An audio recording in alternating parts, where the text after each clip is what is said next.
introduce our next presenter for this afternoon's presentation. We're very fortunate to have Rich Brooks from Flyte New Media. Rich is going to talk about how to generate more revenue from your website. Before I turn things over to Rich, just a couple of housekeeping items I do want to mention to everybody. If you're new to this presentation, if you didn't join us this morning, there's a couple of ways that you can interact. On your screen, right next to the clock in the upper right-hand corner, is a chat option. If you have questions for Rich during the presentation or towards the end, he will present for about 20 or 25 minutes, and then he'll be able to answer any questions you have. The easiest way to do that is to put your questions in the chat field there and submit them by hitting enter. And then Rich can read those through, or Amy and I can help facilitate those questions to him. It's also best if you're able to keep your microphone on mute so we don't pick up any background noise during the presentation. Lastly, if you're joining us now, thank you again for joining us today for the Better Business Bureau and Portland Regional Chamber of Commerce, along with the Gorham Savings Bank first ever Small Business Summit. It's a virtual summit. We do hope to have this be a live event sometime in the fall, but again, with COVID-19, we're just sort of taking things as they are available to us. So we thank everybody for joining us today. Without any further ado, I'm happy to turn things over to Rich Brooks. Hey everybody, how you doing? I guess I'm going to start the presentation right now. Tommy, am I doing this directly from my screen? Yeah. What are you seeing right now? Yeah. What you're going to want to do, Rich, is down on the bottom right, there's a button that says presentation. It's right next to the three little dots on the right-hand side. Yep. If you click on that, it'll allow you to share your presentation.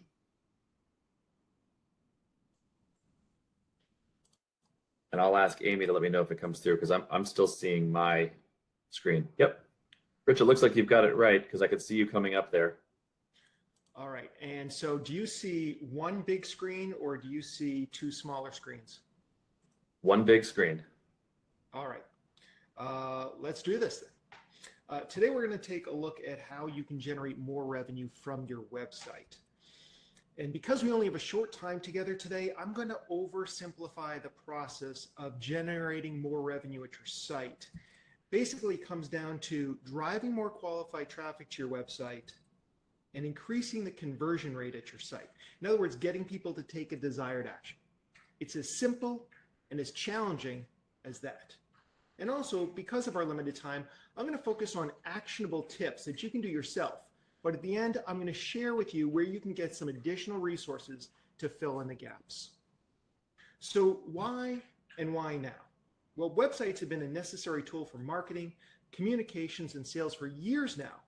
But with COVID, their value to your company has increased tenfold or more. People are looking for low and no touch solutions. Even post-COVID, you can expect some residual behavior from a lot of your customers.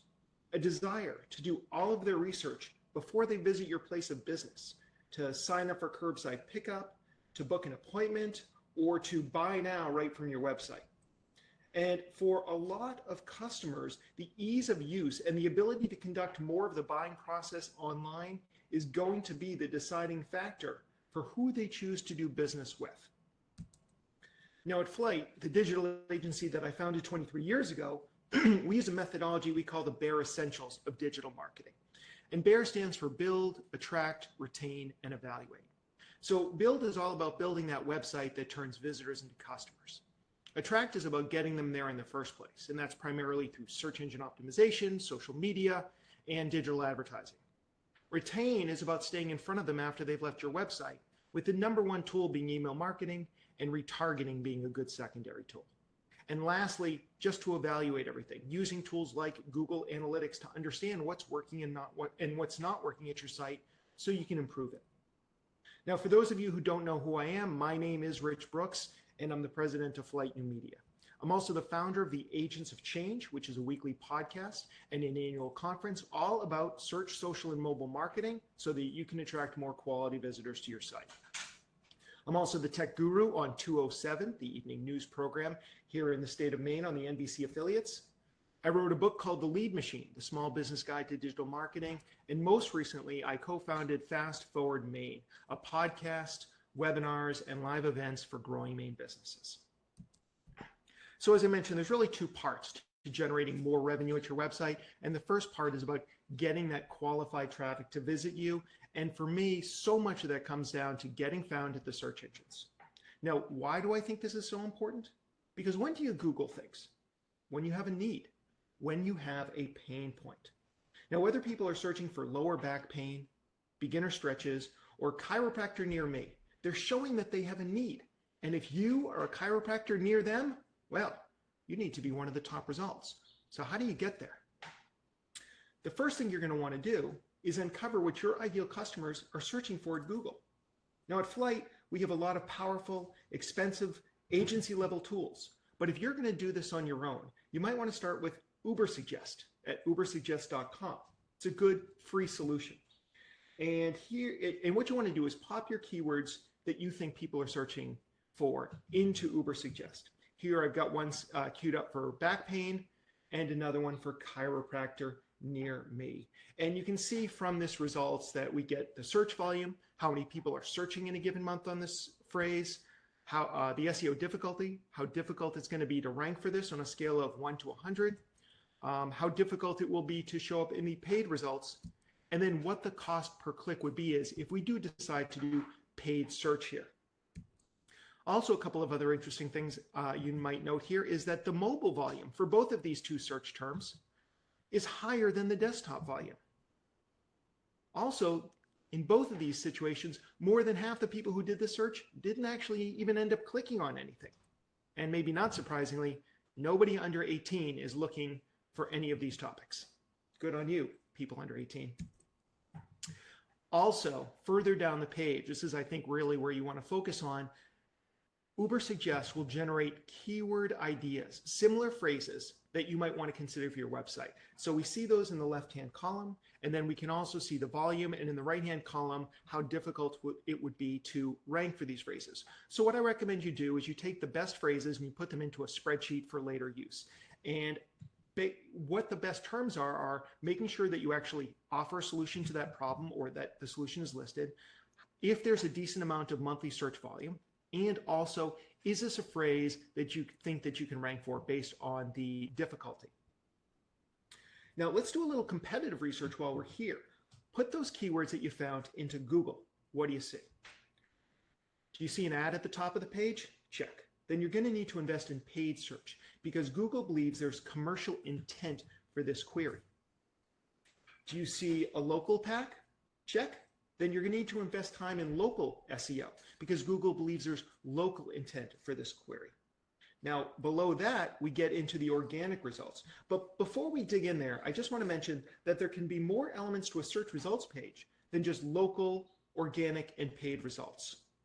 Depending on your search and Google's mood, your search results might include images, video, featured snippets where the website is actually shown as part of the search results page. People also ask, and a whole lot more. So make note of these because you need to understand the playing field if you're going to compete. Knowing what type of results Google wants to show can dictate your SEO and the type of content that you need to create. So let's get back to the competitive research and the organic results. Now, who's here? Take a look at the competition that you need to unseat. Now we can ignore Yelp, we can ignore Facebook, but we're still left with a number of local chiropractors that we need to compete with. So what we're going to do is we're going to click through, we're going to take a look at their websites, get a better understanding of what they're trying to rank well for. But here's a pro tip. We can go back to Ubersuggest and drop their domain names in that same search box. And Ubersuggest is going to show us how many organic keywords that this site ranks for, how much organic search monthly traffic they get, what their domain ranking is on a scale of 1 to 100. This is surprisingly low for a high ranking site. And how many links from other websites back to theirs they have. And then further down the page, we can see what other keywords they rank well for. Now, this search did not uncover any gems. Basically, everything in the SEO keywords column are just variations on the search that we did, plus a few branded keywords that we're not going to go after. By branded keywords, I just mean that the company's name is in the search, Absolute Health Chiropractic, for example. So this is basically a dead end, and there's going to be a lot of dead ends in your research, but that's okay. It's just part of the process. Now, when we've done all this research, what we're going to do is we're going to organize these keywords around different pages on our site. On each page, we're going to work our keywords into critical spots on the page, into our title tag. And if you can't read that, it says Pregnancy Chiropractor, Portland, Maine, Tree of Life Chiropractic. So this is a page that's really looking to rank well for pregnancy chiropractor in Portland, Maine. So we're also going to see those keywords in the header tags and also in the body copy, especially concentrated in that first paragraph. And as you're doing your own page, you're also going to want to make sure that you create keyword-rich links to other pages on your site. These intra-site links are incredibly important to your own search engine visibility. Some final SEO tips. Every service gets its own page. If you offer it, it gets its own page. So don't take 5 services and put them all on the same page. Every single service needs its own page for search engine optimization. Every audience gets a page. So if you're a chiropractor offering services to athletes, pregnant women, and seniors, each one of those audiences gets its own page filled with great content and keyword-rich links to your specific services. And get incoming links from other websites to yours. It's a longer-term play. It takes time to develop. We don't have time to go into that today, but this is a critical piece of the puzzle.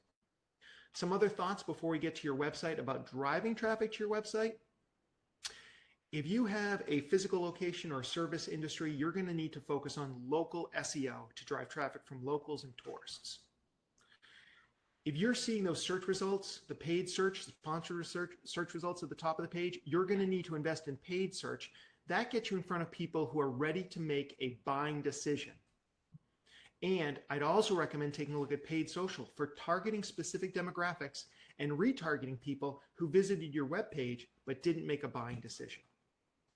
Now, the second half of the equation is about improving conversions at your website. So what do I mean by improving conversions? It's about getting people to take a desired action at your website. Desired actions might include getting them to sign up for your email newsletter, getting them to fill out your contact form, giving you a call, booking a time in your online calendar, clicking a buy now button if you've got e-commerce, and signing up for your email newsletter. Yes, I said it twice. That's how important it is. Every small business would benefit from having a robust email newsletter and focusing on building that list. The next thing that you need to do once people arrive at your site is to build trust. You know, that whole know, like, and trust thing. So trust in the real world takes time, days, weeks, years even. However, the attention span of the people visiting your homepage is about that of a tsetse fly. So we need to have some trust hacks, if you will. One of these trust hacks that we can tap into is authority. Now, even in this day and age, people still pay attention to authority. I know it may not feel like that, but it's true. For example, we're at a webinar right now, but let's imagine that we were all in the same room and I was presenting. And this gentleman here steps into the room and says, "We've got a fire in the basement. I need everybody out." No one would ask to check for credentials. Nobody would wait for a second opinion. They'd all stand up and walk out of my presentation. And that's totally fine because we do put weight in authority. So how does this help you on your website? Well, think about the badges that you can put on your own website. This is from a professional speaker, Jay Baer, and you can see all the places he's spoken before, and this lends authority to him. It immediately builds trust with the site visitor. For your business, maybe it's a Better Business Bureau sticker, or the Chamber sticker, or a certification that's important in your industry. Another way to build trust quickly is through social proof. I use this photograph because if you've ever been on a street corner with your friends and you get a bunch of people looking up at the same time, almost everybody who passes by is going to look up in the sky too. And we do this because we're social creatures and we look to others for cues on what our behavior should be. So how do you leverage this on your website to generate more interest and generate more revenue? Testimonials is probably the best way. And this is an okay testimonial, says nice things about the company in question, but I might recommend in this day and age to use photos and videos of your clients and customers on your site, obviously with their permission. And in the recent iteration of our own website that we just launched, you can see that we're making our clients first and foremost on the page with big pictures that tell their story and show that we're working with real people. No one out there is going to come to this page and doubt that Mike Foti actually exists or that he doesn't like working with us. So consider using this level of social proof on your own website to increase conversions. And lastly, not lastly in all the things you can do, but lastly in terms of building trust for today's presentation, is appearance. And there's a famous PR expert named Michael Levine who coined the phrase the Tiffany box theory, which simply states anything delivered in a Tiffany box has a higher perceived value than something from a plain paper box or no box whatsoever. So you have to ask yourself, do you have a Tiffany box of a website? Now, if you own a Greasy Spoon diner, for example, I'm not suggesting that you put on photos of white linen tables, right? That's just a lie, a complete disconnect. I'm just saying, I'm sure there are things you can do with the copy and the photos on the page that keep people really hungry for a heaping plate of eggs and bacon. So you really want to put yourself in the best possible position and really invest in the visual aspect of your website. Now, appearance is like beauty. It's in the eye of the beholder. So this is a website, while I was doing some research for a client into senior living, that I came upon and I really liked. Maybe you don't like it, but when I look at this, especially compared to the competition, this is a beautiful building and it looks like a high-end condos or apartment buildings or even hotel. Very nice. So immediately there's some trust built up. This looks like a high-level organization. The other thing I really like about this page is immediately when I get there, they're helping me get to the place I want to go. Let us guide you. Are you here for yourself, a loved one, a new career? We talked about audiences a little while ago. Here are 3 audiences that they're going after, and each one is going to get their own page because American House would have a different conversation with each audience member. That's what I'm talking about when I say every audience deserves its own page. Beyond building trust, you want to reduce friction on your website. Friction is anything that gets in the way of the sale or anything that people might do on the way to the sale. So a few things that you might want to consider. One is page speed. And people just don't have a lot of time or attention or patience for slow loading pages. And so if you're concerned that maybe your pages are loading too slow, one free tool you can use is GT Metrics, and that's metrics with an IX at the end, .com. And when you go there, you plug in your page speed and it will tell you what you're doing well in and what you're doing poor in. And it will even tell you what you can do to make some changes. Now, some of these changes you might need a developer for, but at least you can talk to your developer intelligently and say, these are the things we need to do so we can increase the page speed, so people will stick around longer, so people will buy more from us, so I can continue to pay you. Web developers are very responsive to that. Another thing that's friction is too many options on the page. And I use this example of jams because there's a famous study that showed at a upscale supermarket, when they laid out 6 flavors of jams as a sample, people came over and a number of people picked up the jam and then went to go check out. Later on, they did it with 24 different flavors of jam, and many more people came over, but fewer people actually bought jam. And that is because they were overwhelmed by the number of choices, so they decided not to make any choice. So how can this work on your website? Well, reduce the number of choices, reduce the number of navigation items. And when you do have to give choices, think about an approach like this. You can see that this software offers a Premium Plus and Basic monthly service. And there's one, the Plus, $49 a month. It's their most popular plan. Now, why is it their most popular plan? Probably because they made it bigger and put it right in the middle. Now, some people might opt to go premium or opt to go basic, but it makes it easier for the visitor to make a decision. If all these 3 were presented equally, a lot of people might say, you know what, I'm going to think about it and I'll come back to the website later, but then they wouldn't. And another big thing that keeps people from making a buying decision on your website is confusion. So you need to be a better guide. If you want people to pick up the phone, if that's your goal, then don't bury your phone number on your contact page. Put it at the top right corner of every single page on your website. Make sure it's easy to get to your contact form. And by the way, you always go with a contact form. Don't put your email address on your website. That's a great way for hackers and spammers to get access to your email and start sending you a bunch of stuff that you don't want. A contact form does a better job of guiding somebody and giving them the fields so that you can actually help them. Now, don't put too many fields out there. I usually recommend only requiring name, email address, and phone number, and then maybe the field itself for comments. You can ask other questions, but the more questions you ask, the less likely it is someone's going to complete that form. Also, you should be having opportunities to opt into your email newsletter throughout the website, on every single page and on some pages in multiple places. And lastly, strong calls to action. At the bottom of every single one of your web pages, you need to have a call to action. Tell people what the next obvious step is. Do you want them to sign up for a free trial, to fill out your contact form, to book a time, to buy now, to read another article, to use your online calculator, to book a room? Don't let them wonder what the next step is. Be a good guide. So make sure there's a call to action at the bottom of every single page on your website. Now, before I get to my takeaways and then take some Q&A, I just want to mention, as I said before, some bonus material that I've got set up for you. The first thing is today's slide deck. So if you'd like a copy of today's slide deck, I've got that for you. And the other thing is I've collected a number of training videos that we put on at Flyte. These are all absolutely free, by the way. You don't even have to sign up for our email newsletter if you don't want to. I'm just making these all available for you.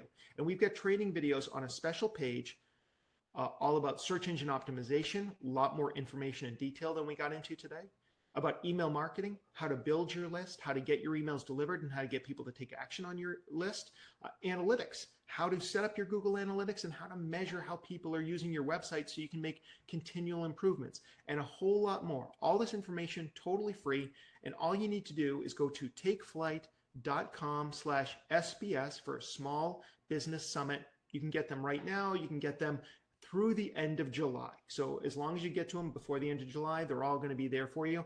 And on the final slide, I'll have that URL there again, takeflyte.com/SBS. So the takeaways for today, what I want you to be able to do so you can start generating more revenue at your website right away is first focus on your search engine optimization. Like I said, it's not the only way to drive traffic to your website, but for most small businesses, it's going to be the #1 way of driving quality traffic for people who are ready to make a buying decision. And that comes down to doing your keyword research, doing your competitive analysis, and then creating the keyword-rich content throughout your website. And the second thing is, once we get them there, is to improve the conversions. And the steps you want to take are to use those techniques I mentioned to build trust with your audience, to reduce the friction so that they're more likely to buy, nothing gets in their way, and have strong calls to action throughout your website. And when you do those steps, you are going to see an increase in conversions and an increase in the revenue, both direct and indirect, that you can generate from your website. All right, that's the presentation for today.